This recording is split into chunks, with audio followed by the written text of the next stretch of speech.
अगर मैं इस बुक को जला दूं लेकिन उसका धुआं, उसकी राख, उसकी हीट इकट्ठी कर लूं तो मैं इस बुक को दोबारा बना सकता हूं with this same information. Physics इसे अलाउ करती है।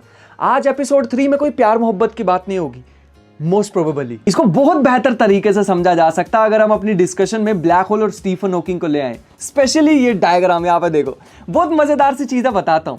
अगर हम किसी भी चीज को ब्लैक होल के अंदर डाल देते हैं तो अकॉर्डिंग टू स्टीफन हॉकिंग की कैलकुलेशंस इंफॉर्मेशन कंप्लीटली डिस्ट्रॉय हो जाएगी। अगर मैंने अपनी किसी दोस्त इस बार वीना को नहीं, अगर मैंने अपने किसी दोस्त संचित को फॉर एग्जांपल बीच में घेर दिया, जो कारण था उस वीना का नाम बीच में आता है हमेशा, तो इंफॉर्मेशन कंप्लीटली डिस्ट्रॉय हो जाएगी कि मैंने किसी इंसान को धक्का दिया था। लेकिन ये बड़ी डिस्टर्बिंग बात है क्योंकि स्टीफन हॉकिंग ने कहा ये जो ब्लैक होल्स होते हैं ना, ये जलते हुए कोयले की तरह है जिसमें से हीट रेडिएशंस बाहर निकलती हैं।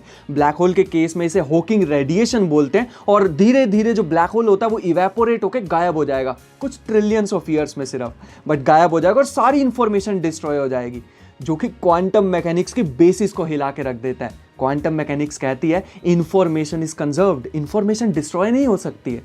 तो पूरी फिजिक्स हिला के रख दी उसे इंसान ने। और यहीं पे आती है हमारी एपिसोड 2 की डिस्कशन, जब मैंने बताया था होलोग्राफिक यूनिवर्स के बारे में। जितनी भी चीजें हम ब्लैक होल के अंदर फेंकते हैं उसकी इंफॉर्मेशन स्टोर होती रहती है in the form of bits, वो 0101 की लैंग्वेज में at the surface area of horizon. और कमाल की बात यही है ना कि जितनी भी इंफॉर्मेशन स्टोर हुई है वो इवेंट होराइजन के सरफेस पे, जो भी ब्लैक होल के अंदर गिरा था उसकी, वो सारी की सारी बाहर आ सकती है एज हॉकिंग रेडिएशंस, उसके अंदर स्टोर होके। मतलब हॉकिंग की ओरिजिनल कैलकुलेशंस में थोड़ी सी दिक्कत थी। देखो, मैंने सोचा तो ये था कि मैं धक्का संचित को दूंगा, लेकिन दोस्ती का रूल नंबर 525 कहता है बलिदानी खुद दो जब बात दोस्ती पे आ जाए। तो मैं लास्ट टाइम भी बताया था कि एक ब्लैक होल के अंदर 2 यूनिवर्स में से इंसान आके मिल सकते हैं। तो अगर दूसरे यूनिवर्स से वीना आ रही है, इस यूनिवर्स से मैं जा रहा हूं, हम दोनों उसी ब्लैक होल में मिल सकते हैं। Theoretically it is possible. अगर मैं नहीं मिल पाया उस वीना से, वीना किसी और ही ब्लैक होल में कूद गई, तो मेरा दोस्त संचित, जिसको मैं फिजिक्स सिखा के गया हूं अच्छी तरह,